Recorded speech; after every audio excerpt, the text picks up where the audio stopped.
Queremos contar para vocês que o vice-presidente eleito, Geraldo Alckmin, participou hoje de um dos painéis do Fórum Esfera Brasil sob a mediação do âncora aqui da CNN, William Vac. Alckmin foi o primeiro convidado a falar. Em resposta à Vac, o vice-eleito desconversou ao ser questionado sobre quem será o ministro da Fazenda do governo Lula. E ainda afirmou, olha, o anúncio está perto. Alckmin também defendeu a responsabilidade fiscal e afirmou que manter o respeito às contas públicas não é incompatível com os avanços sociais.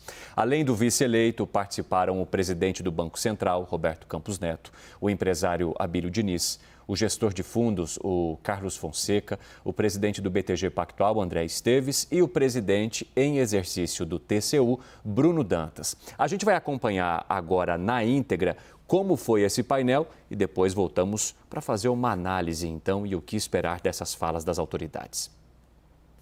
Geraldo Alckmin, quem vai ser o próximo ministro da Fazenda?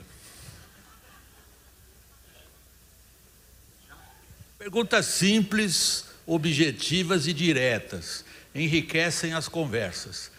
As respostas esperamos também. Quem vai ser o próximo ministro da Fazenda? Olha, cumprimentar o William Vac, Abílio Diniz, Roberto Campos Neto, o Bruno Dantas, André Esteves, cumprimentar o João Camargo, a Ana, a Célia, né? A filha do João, como é que chama, Aninha, sua filha? Camila. A Camila, dizer da alegria, o ministro Lewandowski, governadora Fátima, amigas e amigos. Olha, eu acho que cada coisa vem a seu tempo, né? E vamos aguardar um pouquinho. Mas o que vejo que é importante, William Vac, para dar um start aqui? O foco do presidente Lula é o Brasil crescer, atrair investimento, ter renda, melhorar a vida das pessoas. Então, como eu sei que há uma preocupação fiscal, eu já quero dizer que quem apostar em responsabilidade fiscal vai se decepcionar. E quem apostar em irresponsabilidade fiscal vai errar. Agora, além disso, nós precisamos ter uma agenda de competitividade, que passa por educação de qualidade, especialmente educação básica, recuperar esses 2 anos da pandemia, fazer um esforço na área educacional, especialmente ensino infantil, primeira infância, zerar fila, abertura comercial. O Brasil precisa fazer mais acordos internacionais, procurar se integrar mais à economia do mundo inteiro, reduzir custo de capital, é importante para a gente atrair mais investimento, estabilidade política, estabilidade econômica, se tiver cunha fiscal, reduzir imposto, competitividade, desburocratização, digitalização. Quero cumprimentar o ministro Campos Neto pelo PIX, que é um sucesso. Então, acho que nós podemos avançar muito, né? Temos uma cultura cartorial no Brasil, infraestrutura e logística, muita liquidez no mundo, com bons projetos, planejamento, é possível atrair muito investimento para cá, reforma tributária, simplificação tributária, enfim, tem toda uma agenda de competitividade. Obrigado pelo kill-out, como a gente diz em televisão, quando a pessoa oferece um ponto de corte. Mas com qual ministro da Fazenda? Cada coisa tem seu tempo, né? Não é... Quanto tempo falta para a gente conhecer o ministro da Fazenda? Está perto, está perto. Quão perto?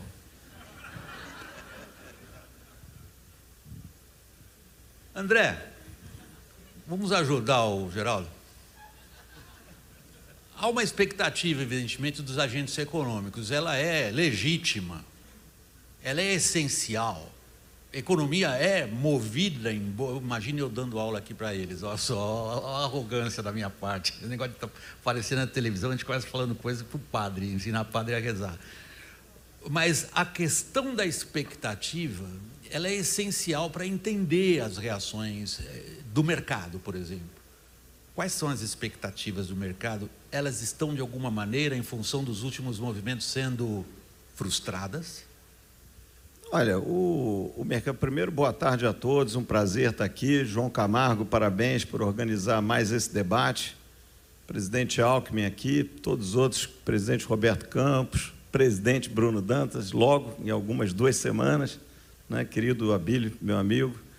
William, é natural que as expectativas vão e vêm. O mercado, ele opera entre 2 extremos, né, a ambição e o medo.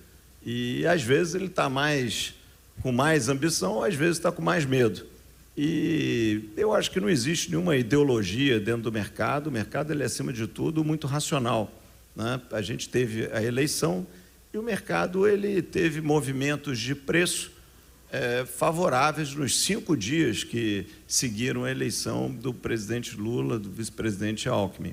Então, acho que não existe nenhuma pré-condição do lado do mercado, sobre o governo A, o governo B. Pelo contrário, acho que todos nós aqui podemos estar muito orgulhosos dessa ser a eleição com menor volatilidade na história brasileira, né? Horas, o presidente Bolsonaro crescia nas pesquisas, o mercado não se manifestava muito. Ora, o presidente Lula crescia nas pesquisas, o mercado também não se manifestava muito. Isso, na verdade, é uma conquista, é uma evolução da nossa sociedade, que na leitura do mercado, que nada mais é do que a sociedade se expressando através dos preços de ativos financeiros, né? O mercado não é um grupo de 6 pessoas numa sala diabolicamente tramando o próximo movimento. Mas espera aí, Geraldo, o pessoal com quem você está trabalhando na transição prestou atenção nessa frase do André? O mercado não é um grupo de 6 fechados numa sala.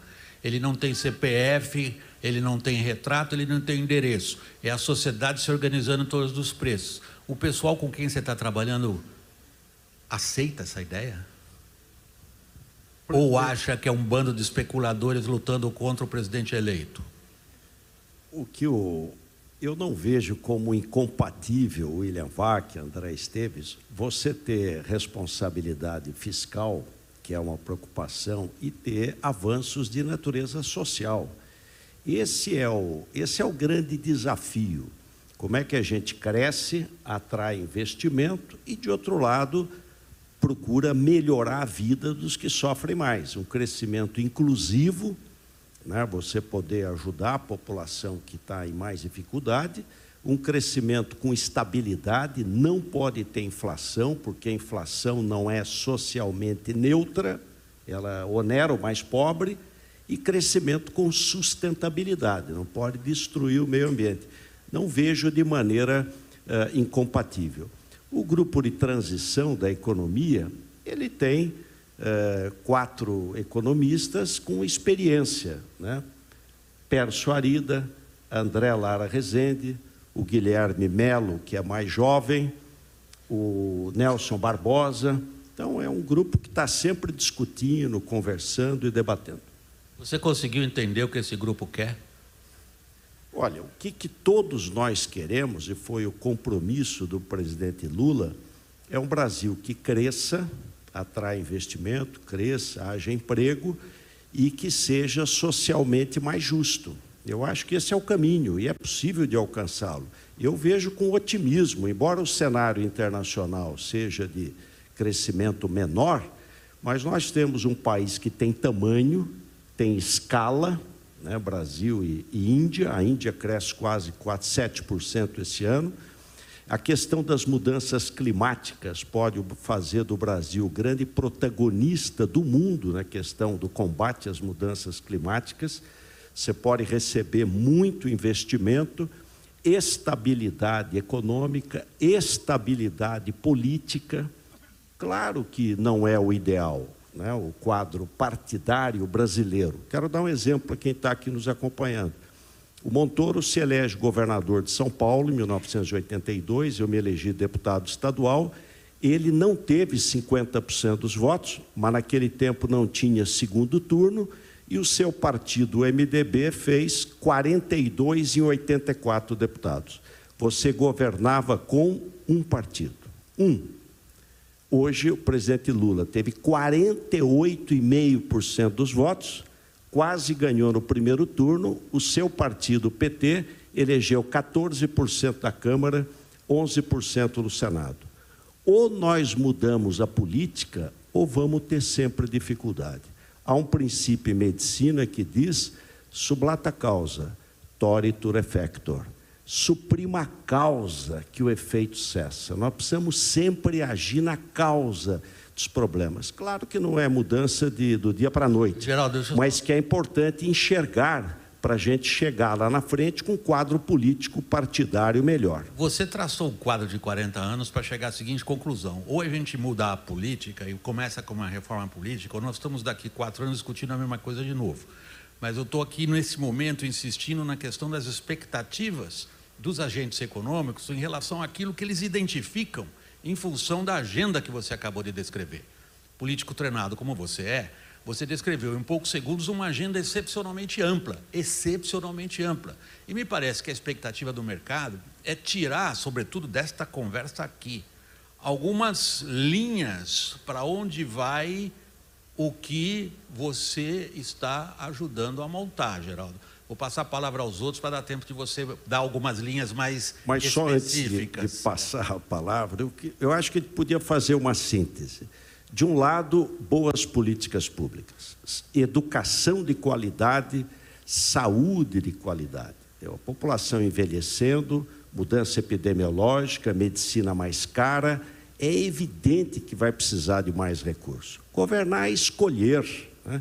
De outro lado, eficiência econômica, competitividade, a agenda de competitividade, eficiência econômica não tem uma bala de prata, um conjunto de reformas e até micro-reformas, pequenas reformas, que no seu conjunto vão fazer diferença. Nada como um dia depois do outro. Há muita ansiedade, né?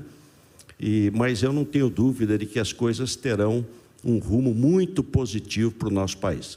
Abílio Diniz, qual é o nível da tua ansiedade? Olha, William, eu não estou ansioso. Para a gente falar do que a gente espera para frente, eu que de todos aqui, acho que de toda a plateia, sou aquele... Aproximar um pouquinho. Isso. Tá bom. Eu de todos aqui, de todos que estão na plateia, sou aquele que, sem dúvida nenhuma, está há mais tempo na estrada. Tem que olhar um pouquinho de onde a gente vem, para depois olhar para onde a gente vai.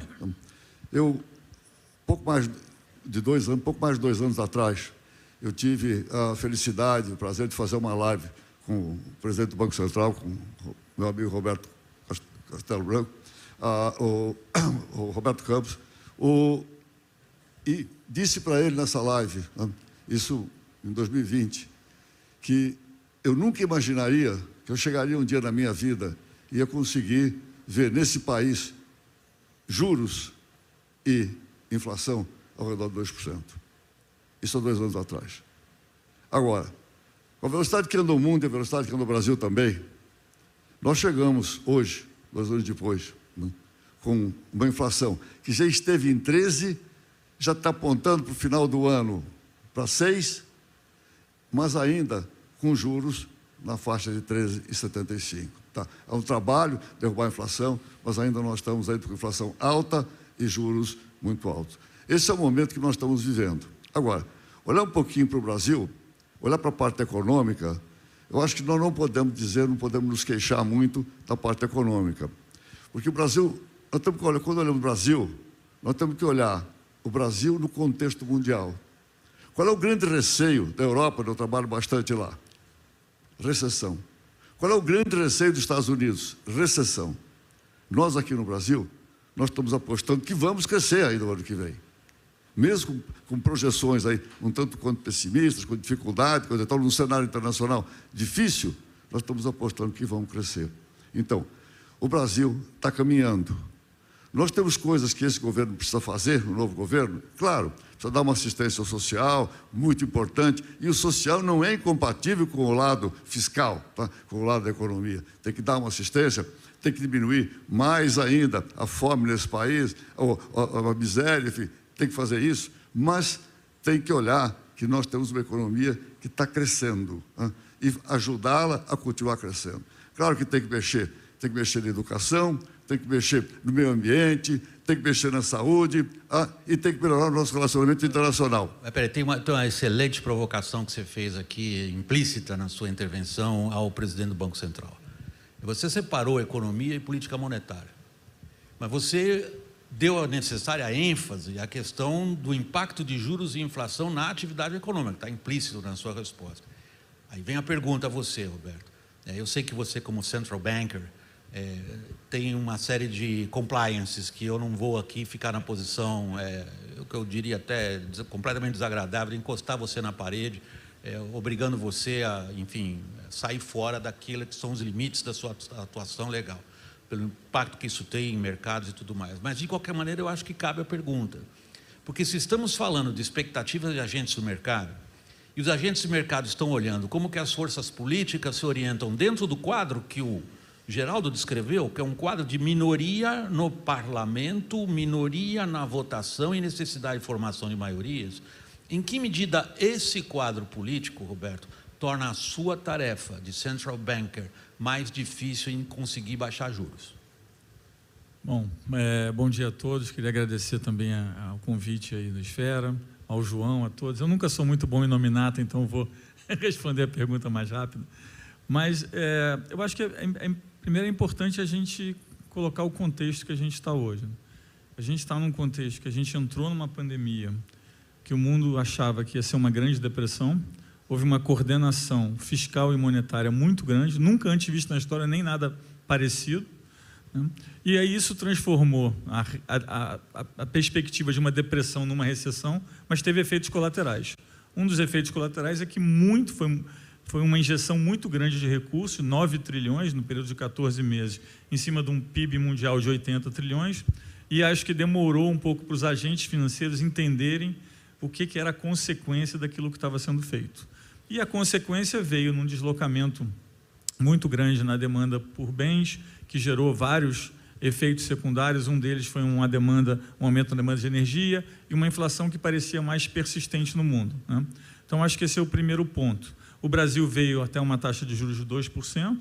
A gente também, naquele momento, com as informações que existiam, a gente tinha medo, será que a gente vai entrar numa depressão? Como é que vai ser a realidade? Rapidamente a gente viu que precisava fazer um ajuste.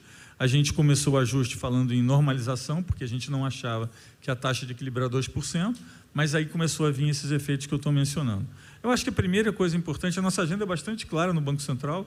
A gente tem uma parte de estabilidade financeira, porque se o sistema financeiro não tiver estabilizado, você gera todo tipo de problema, como a gente aprendeu na crise de 2008.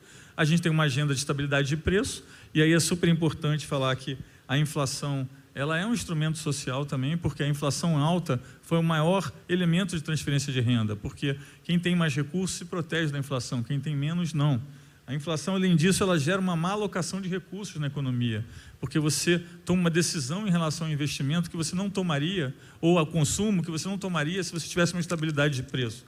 Além disso, ela gera uma transferência entre gerações, porque geralmente a saída da inflação implica numa geração futura pagar por um custo de uma geração anterior, que é uma coisa que a gente não gosta de fazer, e ela dificulta muito o planejamento de longo prazo das empresas, das pessoas, que no final significa menos crescimento e menos emprego. Então, eu acho que tem um pouco esse sentimento do que é um mercado, o mercado é isso.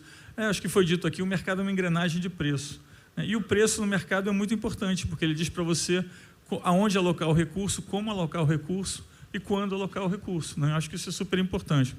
Eu vou fazer aqui só um ponto importante, que a gente, nessa nova realidade global, a gente teve um evento recente, né, que foi o evento da Inglaterra, né, e o evento da Inglaterra quebrou vários dos paradigmas que existiam em relação à percepção do que o mercado é. Por exemplo, né, foi a primeira vez que o mercado tratou um país desenvolvido, como a Inglaterra, da mesma forma que trata um país emergente, como o Brasil. A gente vê a desorganização de preços que teve, a velocidade que foi, por um tema fiscal muito parecido. Uma outra coisa que aconteceu, que é um paradigma que foi quebrado, foi a primeira vez que um mercado desenvolvido, né, com muita liquidez, perdeu a liquidez, na mesma forma como mercados emergentes perdem. Lembrar que aquele dia o mercado estava tão sem liquidez, na parte longa da taxa de juros inglesa, que se o Banco Central não tivesse entrado, os fundos de pensão ingleses seriam amanhecidos quebrados. O que leva ao terceiro paradigma, que impacta as pessoas também. O mercado não é um ente supremo. Se o Banco Central não tivesse entrado, ia ter tido um problema enorme, né, para as pessoas, né, para quem tem dinheiro nos fundos de pensão ingleses. E, por último, que é um tema que eu discuti, vou roubar aqui, que essa foi um ponto levantado pelo Esteves, que é assim, o mercado não é nem de direita nem de esquerda, tanto é que teve uma reação contra um governo de direita, que, aliás, se vendia como um governo, né, que era, vamos dizer assim, da linhagem da Thatcher. Então, assim, eu acho que a gente precisa entender, né, que a gente teve um gasto global muito alto e que existe uma dívida a ser paga muito alta em todos os países, o Brasil também, até o Brasil saiu melhor comparativamente do que muitos países, mas isso tem um efeito para o que o Banco Central faz. Então, o Banco Central não fala de política fiscal, mas se a gente não tiver uma coordenação, e aí eu vou terminar dizendo assim, o que tem mudado, acho que mudou assim nas últimas semanas, né, no panorama global que impacta a gente. Primeiro, é que eu acho que vai ter a preocupação em relação à inflação diminuiu um pouco. A gente vê alguns números de inflação baixa nos Estados Unidos, em vários outros países, no Brasil, em outros países do mundo emergente, na América Latina, inclusive a inflação começou a cair. Só que tem dois outros pontos que vieram chamar a atenção. Primeiro, é a coordenação entre o monetário e o fiscal. Você não quer estar de um lado subindo os juros e do outro lado o fiscal sendo expansivo, porque no final você entra aí numa trajetória de colisão. E o outro ponto, né, que é super relevante também, é essa parte de como vai ser, né, esse equilíbrio, né, de longo prazo de trajetória de dívida num contexto onde você precisa ainda atender o social. Então, acho que a gente teve uma mudança grande de paradigmas. Acho que esses últimos 3 anos são aqueles 3 anos que na história do mundo vão ficar marcados como um ponto de inflexão, né? Acho que a gente precisa entender isso. Mas o Brasil, acho que tem se saído bem, concordo com a Abílio. A gente olha para trás, vê o que a gente passou na pandemia. Teve muitas reformas que foram feitas que deixaram um legado. Elas estão afetando um pouco da oferta, desculpa por falar tanto. Mas, assim, o que a gente precisa entender é que juros não é causa, é consequência, né? Então, é uma consequência de um trabalho bem feito, né? Obviamente, nenhum banqueiro central quer ter juros altos. A gente quer ter juros baixos. A linguagem dele é extraordinariamente polida, elegante, educada, mas muito contundente, Roberto. O que você acabou de dizer é muito contundente. Em primeiro lugar, você traz aqui para a nossa conversa um exemplo brutal de como que os mercados corrigiram a política. É o momento Truss, em que os mercados dizem, alto lá, isso aí é inaceitável, vocês estão de brincadeira. Eu não vou, de jeito nenhum, o mercado, assumindo que o mercado seja uma entidade, né, como muitos fazem. Aqui é só para the sake of the argument. Mas a outra parte contundente do que você colocou aqui para nós está no final da sua intervenção. Você menciona o equilíbrio entre política monetária e política fiscal é essencial.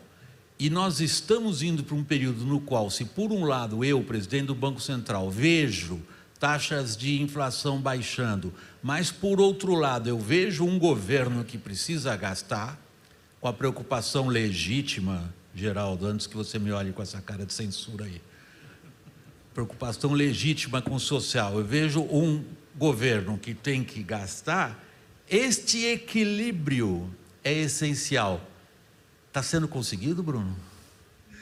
Excelente pergunta, William. Primeiro, boa tarde a todos. Quero agradecer ao João Camargo, Camila Camargo também pelo convite. Da janela por onde eu observo o Brasil, no TCU, nós temos 2 preocupações fundamentais. A primeira, responsabilidade com as regras fiscais. E eu vou explicar por que temos essa preocupação. E a segunda, eficiência do gasto público. Do ponto de vista da responsabilidade com as regras fiscais, é importante que se diga que não existe uma dicotomia entre responsabilidade fiscal e responsabilidade social. Para usar uma linguagem marxista, André, a responsabilidade fiscal é a estrutura sobre a qual nós vamos erguer um edifício, que aí sim vem a responsabilidade social. Nós não podemos construir um prédio sem alicerce. Nós não podemos falar de gasto público se não tivermos as nossas contas equilibradas. Então, quando nós, lá no tribunal, examinamos o cumprimento das regras fiscais, nós temos algumas dúvidas e algumas preocupações.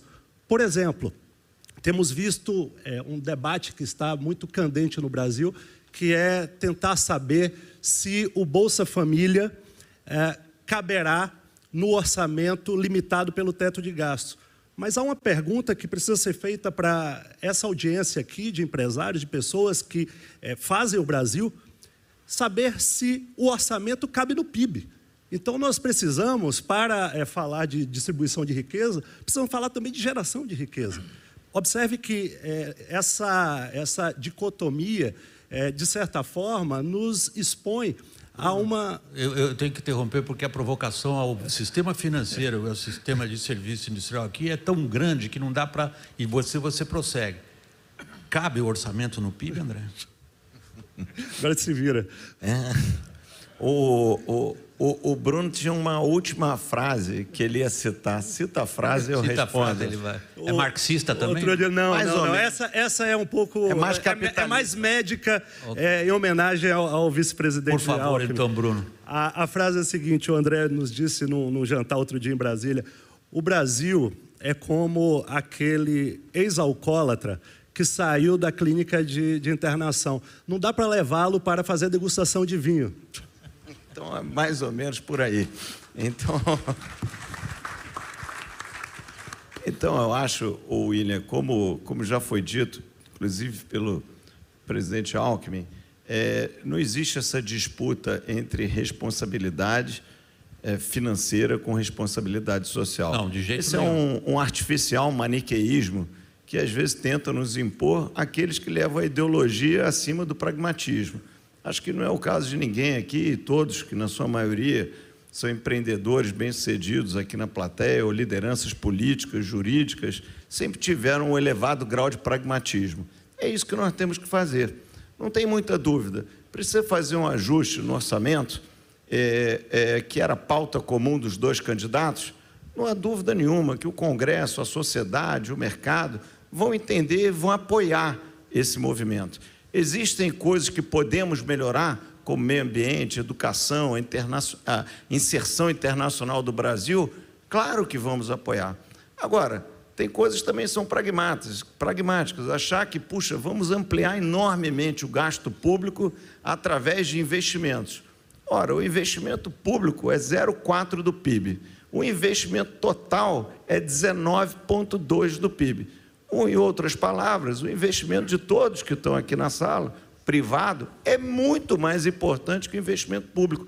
No Brasil e em qualquer país, com exceção da China, que é um país de economia centralizada, uma sociedade muito diferente da nossa. Claro, podemos ampliar o investimento público? Podemos. Está num patamar historicamente muito baixo. Mas não é ele que vai fazer a diferença. É a gente criar condições, principalmente de taxas de juros, de pouca volatilidade na taxa cambial, que vai fazer com que o investimento privado continue a crescer. Ele está até crescendo, independente de BNDES, de artificialismos, de grandes políticas setoriais. Nós não precisamos disso. Na verdade, na economia, o jogo está mais fácil do que parece.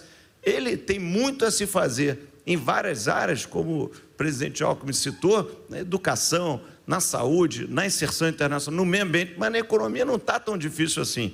Se deixar, a sociedade econômica constituída vai continuar investindo. E no final do dia, acima de qualquer desejo de algum burocrata em Brasília, é isso que vai gerar empregos e renda e uma sociedade mais justa e inclusiva. Beleza, André, só que o que nós estamos colocando de ponto agora é o seguinte: no fundo, eu posso refazer a questão de outra maneira. Nós temos um PIB capaz de sustentar crescimento de gastos sociais nessa amplitude, Abílio? Olha, William, primeiro eu queria corrigir uma falha. Você me pegou desprevenido na primeira vez que eu falei.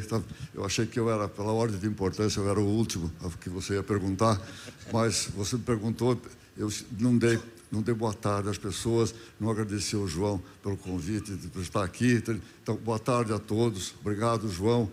Olha, do lado do setor produtivo, né, mesma coisa que o André, só que agora está mais no setor financeiro, diria o seguinte: vamos olhar uma coisa que me parece extremamente importante. A pandemia trouxe muita tristeza para muita gente, realmente muita gente sofreu dificuldade econômica, dificuldade de todos os tipos, né? Porém, trouxe uma coisa que eu acho que é importante: aumentou a solidariedade. Eu acredito nisso firmemente. hoje o brasileiro é muito mais solidário. Hoje o brasileiro consegue enxergar muito mais o sofrimento daqueles mais necessitados. Então, essa fala agora do presidente Lula, dizendo que precisa dar mais atenção social, não há dúvida nenhuma que vai ser aprovado por toda a sociedade. Agora, precisa ver o seguinte, são duas coisas completamente diferentes. Não há incompatibilidade, já disse, entre o social e o fiscal e o econômico, não há incompatibilidade. Agora, ninguém pode gastar mais do que se ganha. Isso é básico para qualquer pessoa, para as pessoas físicas. Ninguém pode viver gastando mais do que aquilo que está ganhando. Nós não podemos fazer mais do que aquilo que nós temos possibilidade de fazer. Agora, existe uma coisa nesse Brasil que nós vamos encarar de frente. Tem muita ineficiência no Brasil, muita ineficiência na própria máquina pública. Nós demos os primeiros R$600 que foi dado pelo governo, tá? Foi uma bateção de cabeça enorme, quer dizer, foi dado dinheiro, inclusive, para militares, quer dizer, que não precisavam de nada, sem querer, tudo sem querer, por falta de cadastro, falta de eficiência, falta de saber quais eram as pessoas realmente necessitadas. Então, tem muita deficiência na máquina pública. Se nós conseguirmos fazer esses recursos todos destinados pelo governo, chegar lá embaixo, daqueles que precisam, com mais eficiência, nós vamos realmente atender muito melhor as pessoas. Geraldo tem uma... Você ia falar, Roberto? Não. Geraldo tem uma frase, tem uma referência relevante do que o Abílio acabou de dizer agora, que é common sense, absolutamente common sense. Não se pode gastar mais do que se arrecada. Nós temos uma tradição na nossa política e na nossa política econômica nas últimas décadas, que foi permitir que os gastos sociais crescessem de forma real acima da inflação durante anos seguidos, não importa qual fosse o governo. E nós financiamos isso de maneira pouco original. Nós subimos a carga tributária e nós nos endividamos. E chegamos ao ponto em que estamos hoje, no qual boa parte da disputa política se dá por migalhas de um orçamento engessado já pré-determinado. Mas estamos diante da questão. Desde 2014 a gente não vem aumentando a carga tributária. Como é que vai financiar essa preocupação com o social, sem aumentar a carga tributária, Geraldo? Olha, eu acho que a questão da responsabilidade fiscal é essencial. Já tivemos experiências boas. O presidente Lula, quando assumiu, a carga tributária sobre PIB era 60%. Quando passou o bastão, era 40%. Caiu de 60% para 40%. Hoje está em quase 80%, quase o dobro a dívida sobre PIB. Por que isso também ocorreu? Porque o Brasil cresceu. O foco tem que ser o crescimento. Se a economia não crescer, pode apertar. Então, é preciso compatibilizar as duas coisas. Como é que nós vamos fazer o Brasil crescer? Então, rigor fiscal, não há a menor dúvida. E essa é uma obra interminável. Você não pode dizer, olha, já fiz, não. Isso é que nem cortar unha. É todo dia. São Paulo, nós fomos governo 28 anos. Vai ter que fazer mais ajuste fiscal. Você faz e tem que fazer mais. E tem espaço para isso com um governo digital, com um governo eletrônico. Você tem espaço para poder melhorar a cultura cartorial que o Brasil tem. Isso aqui é um cartório verdadeiro, a quantidade de burocracia, de papel. Então, tem muita coisa para ser feita, mas acho que o foco tem que ser fiscal. Agora, isso não é incompatível e nós temos que gradualmente trabalhar junto com a questão social. Essa é uma preocupação que, se era grande no passado, ela hoje é muito maior e será muito maior no futuro. Eu fiquei em Harvard em 2007, as universidades americanas fazem muito estudo. Como é que vai ser o mundo em 2010, 2020, 2030? Um mundo mais rico e mais desigual. A desigualdade dispara no mundo inteiro, porque a tecnologia, ela torna o capital muito mais relevante do que o trabalho. Então, se a preocupação social que no passado existia, hoje ela tem que ser muito maior, e elas não são incompatíveis. Aí que está o segredo. A gente, de um lado, fazer o Brasil crescer, atuar numa agenda de competitividade. Por que o Brasil de 30, 70 foi o país que mais cresceu no mundo? 5% ao ano, 50 anos, e lá para cá cresce 2%. Então, esse é o desafio, que não tem uma bala de prata. É preciso ter um conjunto de medidas nesse sentido. Geraldo, o Bruno está pedindo a palavra, na sequência, Roberto. Aliás, senhores, é uma roda, não esperem eu passar a palavra. Bruno, por favor. Perfeito. É só para dar um dado que vai na direção disso que o vice-presidente Alckmin está dizendo. Estudos do TCU mostraram, Vac, que o Bolsa Família, com 32 bilhões de reais por ano, reduz 1,7% do nível de pobreza do Brasil. Com os mesmos 32 bilhões de reais, a desoneração da cesta básica, que se aplica inclusive para salmão, caviar e filé mignon, reduz 0,1% da pobreza. Isso significa dinheiro canalizado na direção errada. Não faz sentido os cofres públicos financiarem o arroz do rico. Porque se você está desonerando a cesta básica, isso vale para o rico e vale para o pobre. Se você está desonerando salmão, você está desonerando só para o rico. Então veja a iniquidade que se tem e de que maneira nós podemos atacar. Como eu te disse, a agenda de responsabilidade fiscal é crucial, mas a de eficiência talvez seja ainda mais importante. Roberto, André, nesse ponto? Adicionar sobre desoneração, a desoneração dos combustíveis, né? Nós aqui no Brasil somos o único país do mundo que estamos desonerando combustível fóssil. Não tem o menor sentido, né? Então, tem muita coisa para se fazer antes de assumir que nós teremos que gastar mais do que arrecadamos, ou abrir mão do nosso equilíbrio fiscal. Eu acho que não tem a menor necessidade disso daqui. A partir de comentários simples como esse, tem vários outros que a gente pode debater aqui. Roberto. Não, acho que é um pouco na linha do que o Bruno falou. A gente estava conversando sobre isso, né? Quando teve a segunda onda, né, vamos dizer assim, de desequilíbrio com a invasão da Ucrânia, os preços de energia e de alimentos subiram muito. Lembrando que o preço da energia já vinha subindo antes, ele tinha começado a cair e voltou a subir muito. E um dos temas que a gente discutia muito entre os banqueiros centrais é qual é o tipo, né, de programa de ajuda que é eficiente nesse sentido, né? E depois de muito debate, né, a gente discutia lá uma nomenclatura que a gente chamava de 3T, que significa temporary, temporário, target, direcionado, e tailor, sob medida. Ou seja, identificar qual é o tipo de ajuda que você precisa, seguindo esse padrão. E o que se mostrou naquele momento é que quase nenhum país conseguiu fazer isso dessa forma. O temporário vira permanente, o direcionado, como foi mencionado aqui, acaba não virando tão direcionado, e sob medida você nem chega lá na ponta, né? Ou quando você chega com muita eficiência, com muita ineficiência, perdão. Então eu acho que tem um ângulo de eficiência que é importante a gente falar, mas eu acho que a gente precisa entender que tem muitas pequenas reformas que são feitas, que não são muito sexy, mas que têm um efeito cumulativo ao longo do tempo. Eu diria que, se a gente pensar mais recentemente, né, o governo Temer fez muitas reformas muito boas. Os últimos 4 anos, algumas reformas foram feitas, eu posso citar várias aqui. É muito difícil identificar qual é o efeito de cada uma, mas quando a gente olha, por exemplo, o mercado de trabalho, claramente tem um efeito que a gente chama de oferta, ou seja, as reformas de forma consecutiva e cumulativa geraram uma melhoria na oferta, uma melhoria na capacidade de produzir, uma melhoria estrutural no emprego. Então, acho que é importante entender, o mundo está passando por uma doença muito grave, que é a falta de produtividade. Não é só o Brasil, é o mundo. O bônus demográfico acabou. Nós temos uma conta muito grande para pagar da pandemia. E quando eu olho como que os países vão pagar a conta, as sugestões, 90% delas são aumentar imposto e, curiosamente, aumentar imposto em capital. Lembrando que, se o nosso principal problema é a falta de produtividade, não vai ser aumentando o imposto em capital que a gente vai ficar mais produtivo.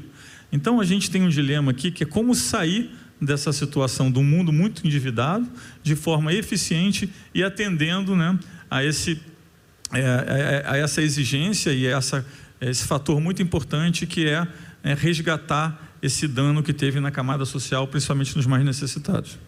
Geraldo, tem uma referência importante aqui do Roberto, em relação aos efeitos positivos sobre a economia de reformas de administrações anteriores. Por que nessa, eu vou chamar Assembleia da Transição, porque com 300 pessoas virou uma Assembleia, né? E toda Assembleia produz cacofonia, é óbvio. Que fundo real, tem a cacofonia que a gente ouve da Assembleia de Transição de desfazer reformas que, como acabaram de ser agora descritas, têm um impacto importante, sobretudo no emprego? Olha, não tem nenhuma reforma a ser desfeita, nenhuma. Aliás, pegar a reforma... Essa é a manchete, hein? Essa é a manchete. O Geraldo não é conhecido entre nós, profissionais da imprensa, como um hábil político que nunca gera manchetes. Ele acabou de gerar uma. Não há reformas a serem desfeitas. Obrigado, Geraldo.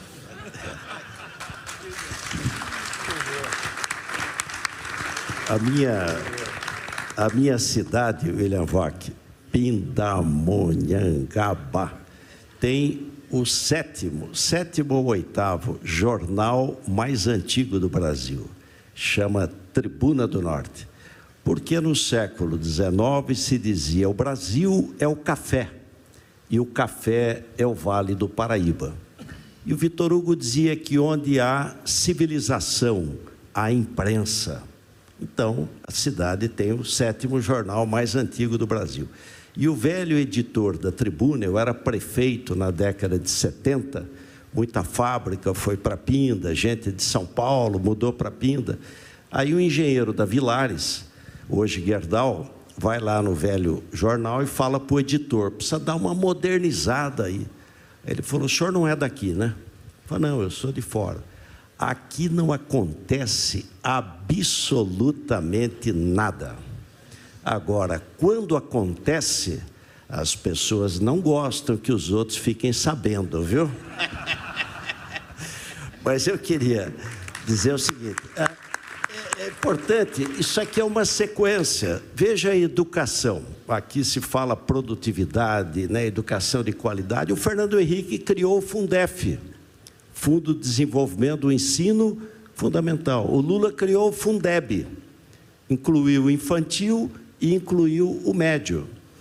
Quem fez a primeira reforma da Previdência foi o Lula. Eu só implantei em São Paulo porque o governo federal tinha feito. Eu entrei em 2011 no governo do Estado, mandei de cara a lei para a Assembleia, dizendo: daqui para frente só aposenta com o teto do INSS. Pode ganhar 40 mil, é teto do INSS.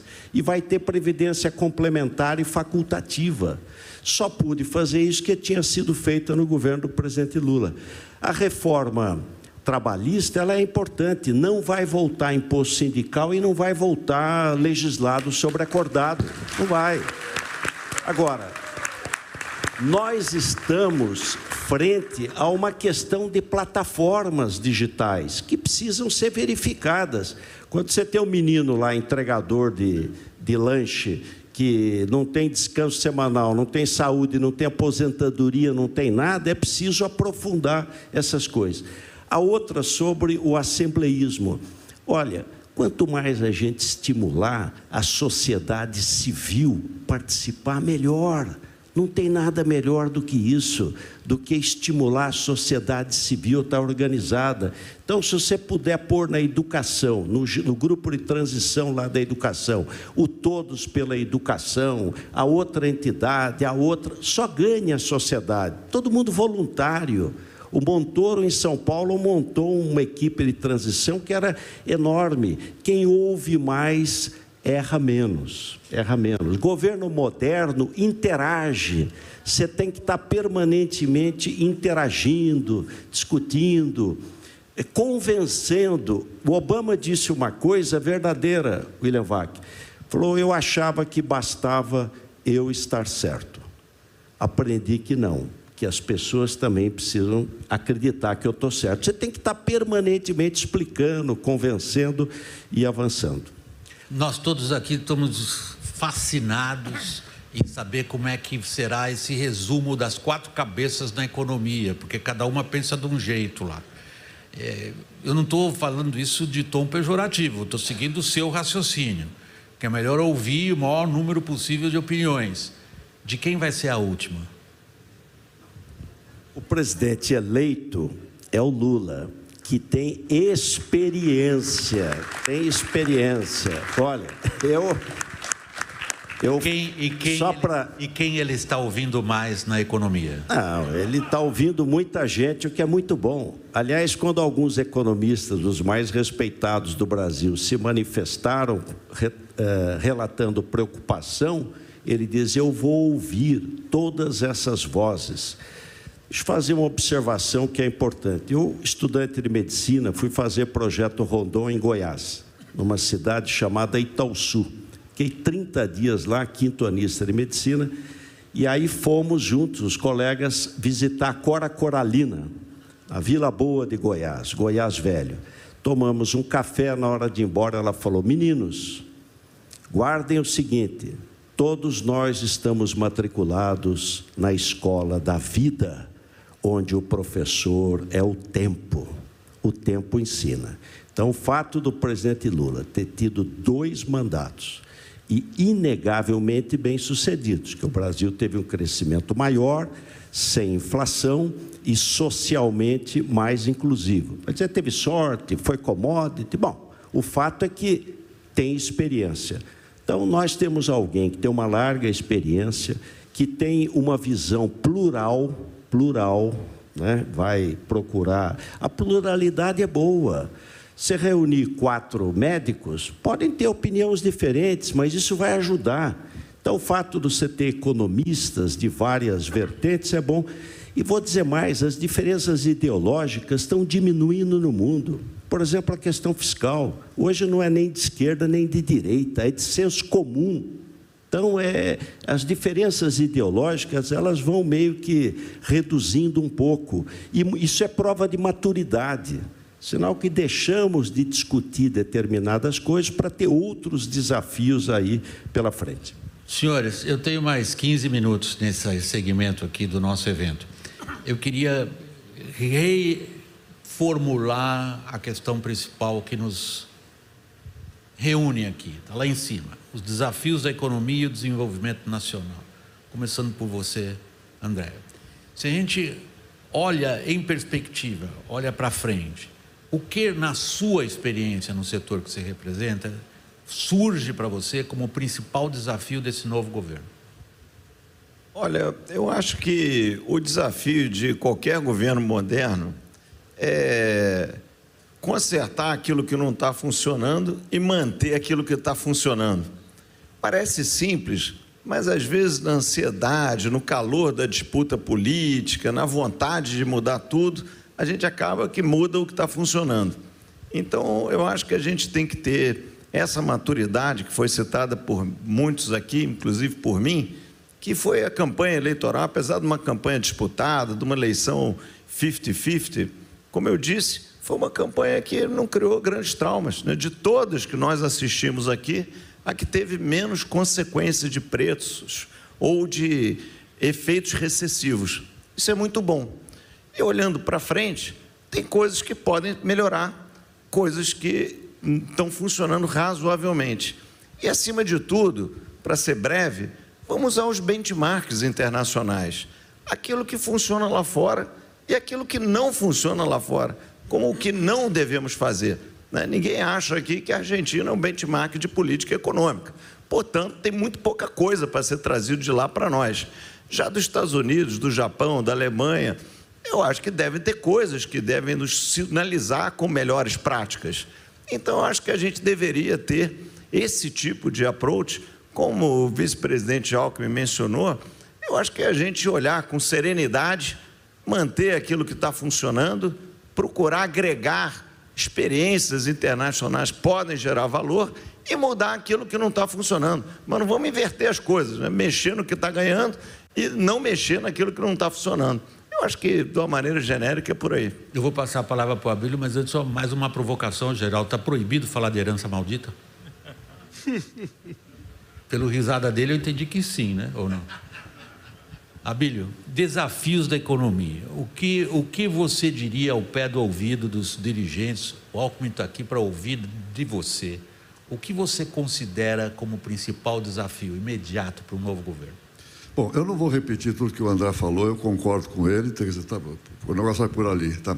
Eu acho que o principal desafio nesse momento é o seguinte: esse país está dividido.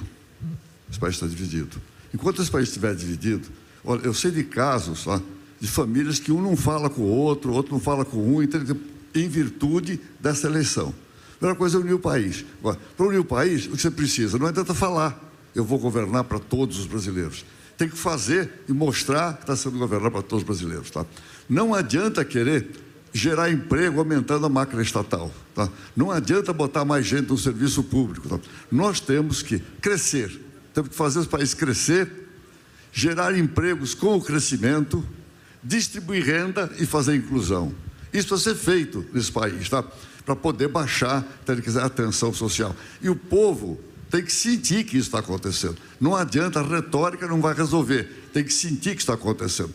A máquina pública, eu já falei, é altamente ineficiente. Tem um outro ponto. O Brasil tem fome, nós temos que combater fome. Às vezes, minha mulher está quase 2 anos estudando essa questão de fome. 40% de todo o alimento produzido no mundo é desperdiçado. Consequentemente, aqui no Brasil também. Agora, para se fazer alguma coisa nisso, é preciso ter políticas públicas que ajudem a diminuir esse desperdício e fazer com que nós sejamos mais eficientes. Mais eficiente na máquina pública, na máquina estatal, tá? E mais eficiente em toda a política para poder fazer com que aqueles mais necessitados tenham uma vida melhor. Esse é um ponto fundamental. Tem que unir o país. Agora, não é com a retórica que a gente vai unir o país. É realmente fazendo com que as coisas aconteçam e o mais depressa possível. Roberto?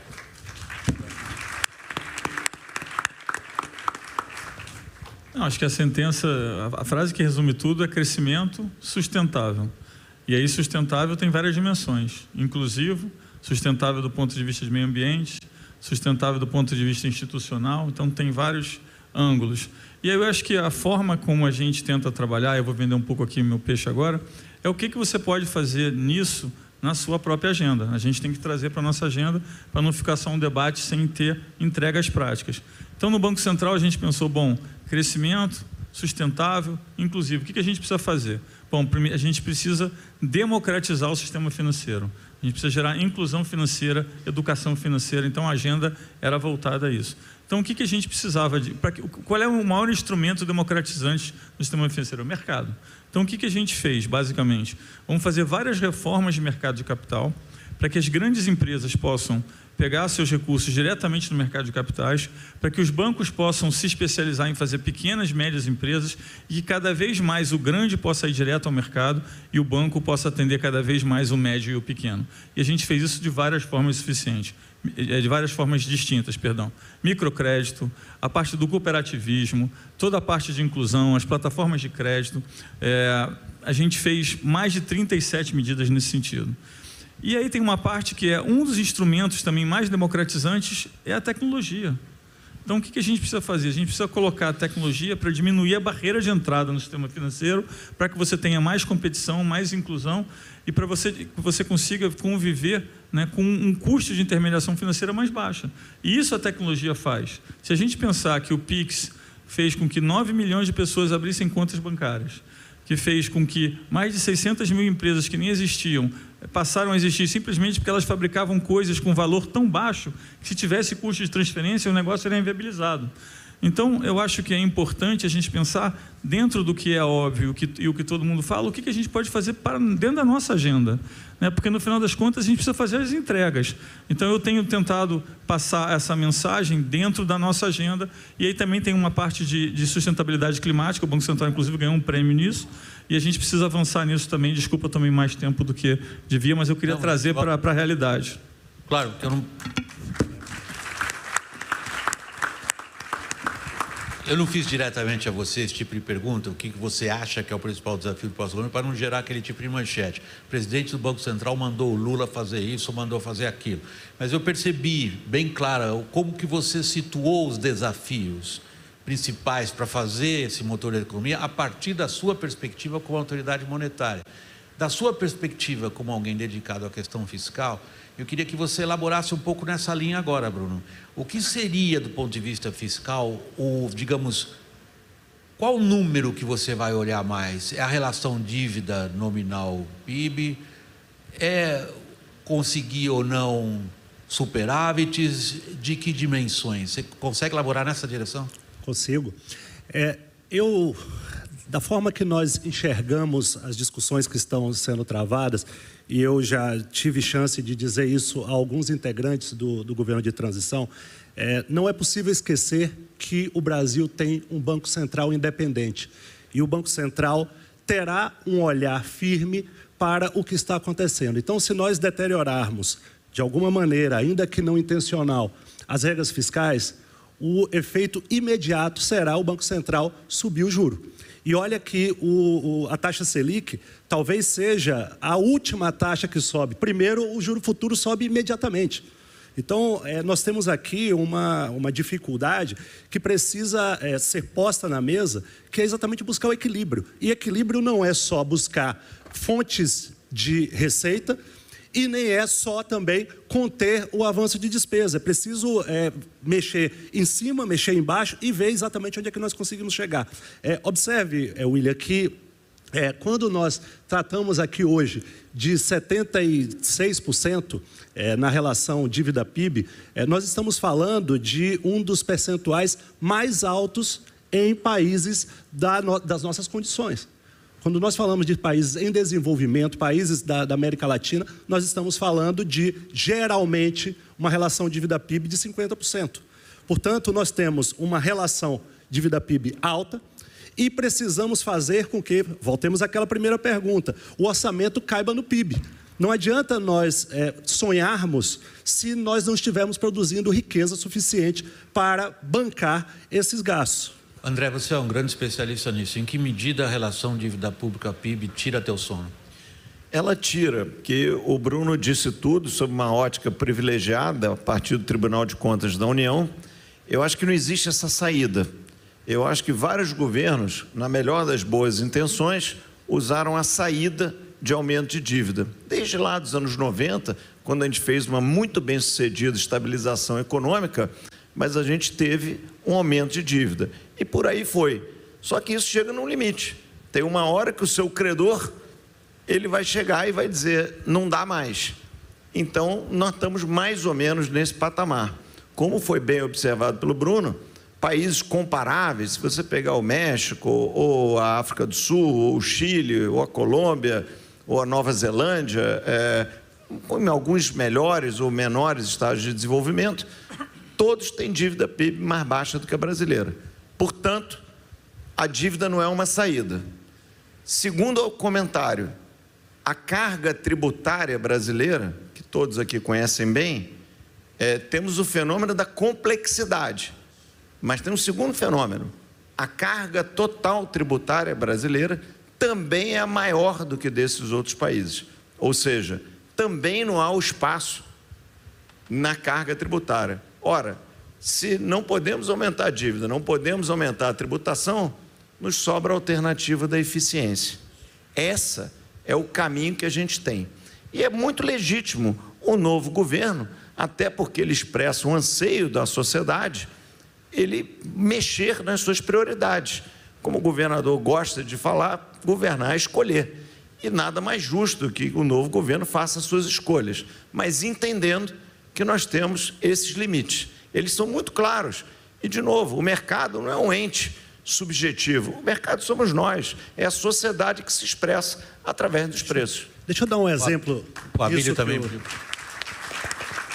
eu só dar um exemplo rapidamente nisso que o André falou.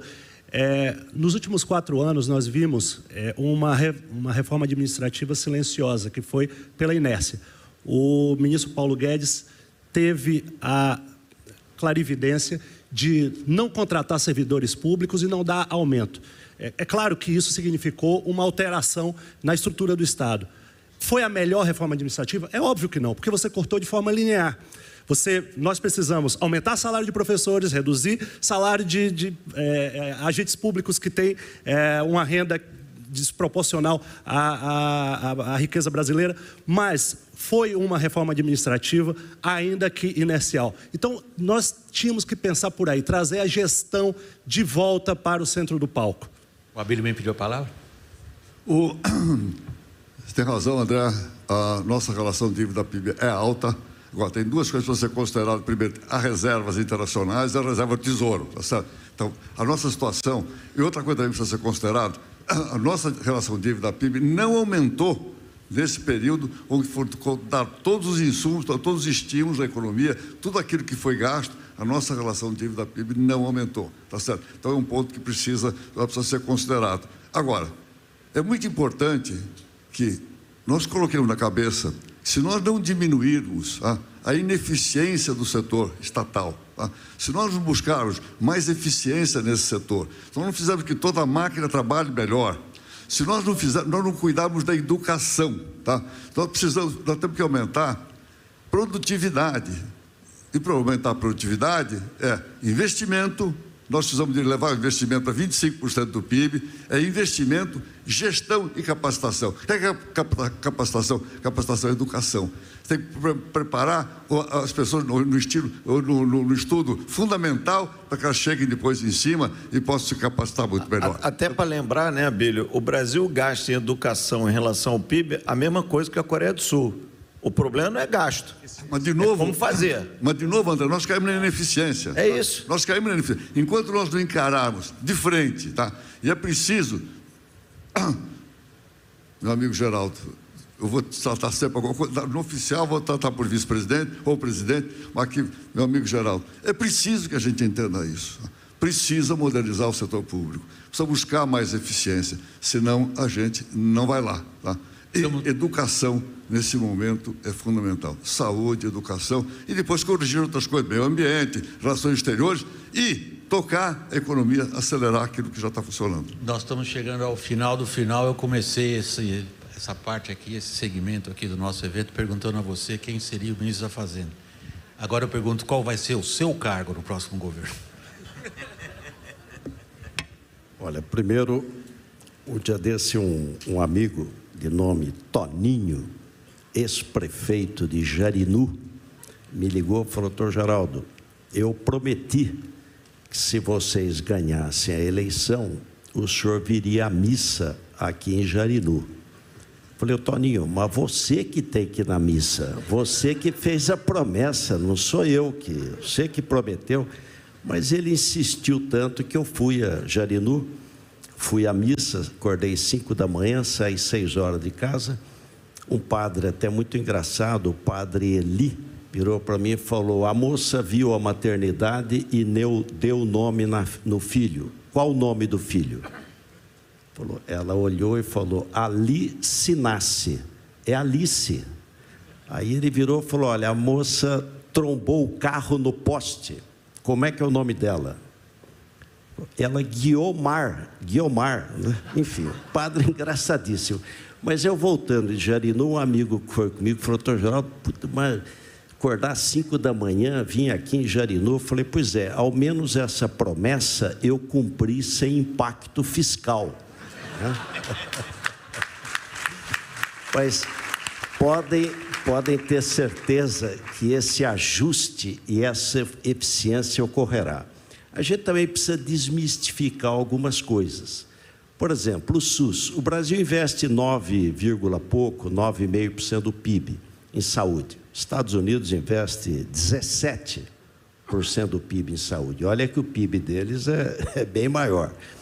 Desses 9, pouco, o Sistema Único de Saúde, que responde por 75% da população brasileira, e em muitos casos responde por 100%, casos de imunização, vigilância sanitária, enfim, ele tem 3,9%. O setor privado, para atender menos de 25%, tem 5,5% do PIB. Eu fiquei no Hospital das Clínicas 2 anos lá como voluntário, lá no Instituto de Ortopedia e Traumatologia, na área de dor. O pessoal ganha salário pequeno, trabalha enormemente, e na pandemia estava todo mundo lá. O professor Vu chegou e falou: olha, quem não quiser vir quinta-feira que vem, não precisa vir, por causa da pandemia. No auge da pandemia, ninguém deixou de ir, ninguém. Então, o setor público, ele não ele é injusto.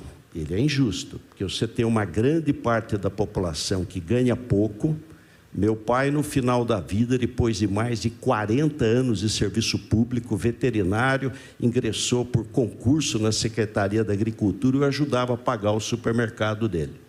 Eles ganham pouco e trabalham. Agora, você tem distorções. O ajuste fiscal, ele vai ser feito e de maneira permanente.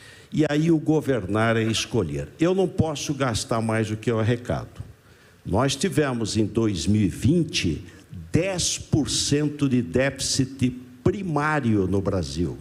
Primário, não paga dívida, deixa crescer e gasto além do que eu arrecado não é 1% do PIB, mais de 10%. Vai dizer, foi a pandemia. Bom, a pandemia teve no mundo inteiro. O México não teve 3% de déficit. Mas para encerrar, haverá ajuste fiscal. Agora, qual é a preocupação que a gente deve ter? Eu não vou gastar mais do que eu arrecado, então eu preciso cortar gasto.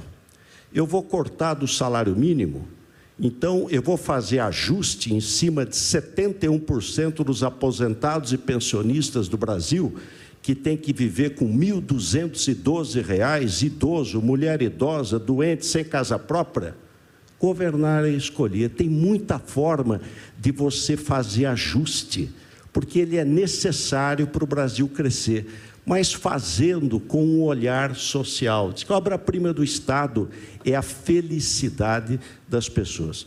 Podem acreditar, vai haver ajuste e não em uma semana, vai ser 4 anos de ajuste, porque você pode todo dia estar melhorando a eficiência do gasto público. André, Bruno, Geraldo, Roberto, Abílio, muito obrigado, especialmente a vocês pela atenção. Muito obrigado. Bom, acompanhamos então esse debate com várias das principais autoridades aqui do país. Vamos conversar um pouco sobre isso com o nosso comentarista Alexandre Borges, que está lá no Rio de Janeiro. Borges, seja muito bem-vindo, é um prazer falar contigo também nesse sabadão. Entre as principais falas ali de Geraldo Alckmin, está ali, quem apostar em irresponsabilidade fiscal vai errar, mas Alckmin foi questionado mais uma vez de uma forma bastante incisiva, porém elegante, por William Vac, sobre quem vai ser o ministro da Fazenda.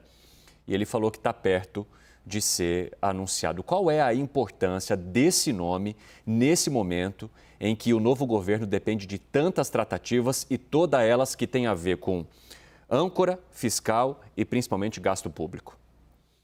Boa tarde para você, Evandro. Tarde ou noite, né? Já quase noite. Isso aí, noite. Não é? Noite, vai. E bom plantão para você e para todos nós. Bom, realmente... Problema ali com a fala de Alexandre Borges, então daqui a pouco a gente vai ouvir o comentário dele sobre o que foi dito, sobre o que foi debatido ali por esse evento do Grupo Esfera Brasil. Temos então Borges novamente, está de boa agora? Fala aí, Borges, tua fala travou. Vamos lá. Talvez porque o pessoal achou que você fosse falar o nome do novo ministro, né? Quem sabe numa nova apuração aí. Aí já derrubaram, né? Mas olha, a declaração de Alckmin foi uma música nos ouvidos do mercado, né? Ele é como aquele ditado que a gente aprende, fantasma tem medo de luz, foi jogado muita luz para tirar muito fantasma, principalmente em relação às declarações de Fernando Haddad ontem na Febraban, que não foram bem recebidas pelo mercado.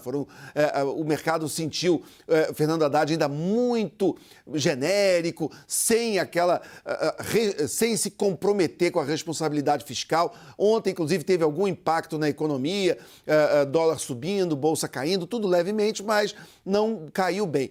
Hoje, Geraldo Alckmin veio fazer uma contenção de danos e, diga-se, fez muito bem.